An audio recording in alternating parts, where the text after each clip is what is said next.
So yeah, so the next song we got is by the Bad Years. It's called "In the House," High All Day in parentheses.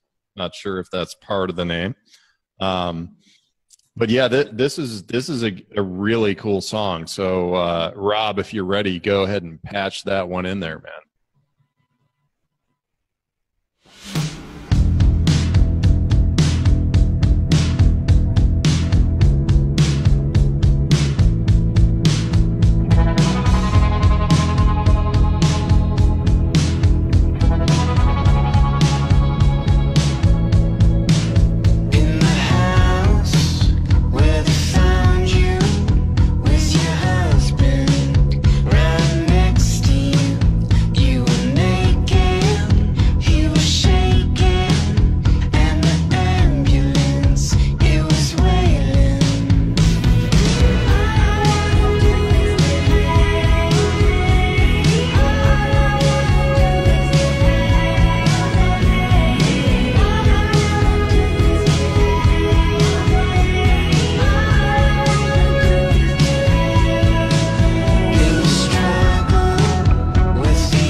And that's the Bad Years. That's a straight up free submission on the website that you can also go submit your music at.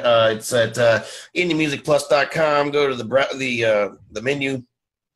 Bunch of different options of places you can submit your music. You can submit your music to the podcast. You can submit it to be a featured artist. You can submit it to have your music placed in virtual reality productions. And then, yeah, so that was the Bad Years. What was it? In the House, High All Day or something like that. I messed up the title when I was. You got it. You got it. And then, yeah, so that was the Bad Years. What was it? In the House, High All Day. I messed up the title when I was. You got it. Where's that coming from?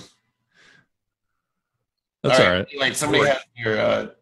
I think somebody has their Facebook broadcast on.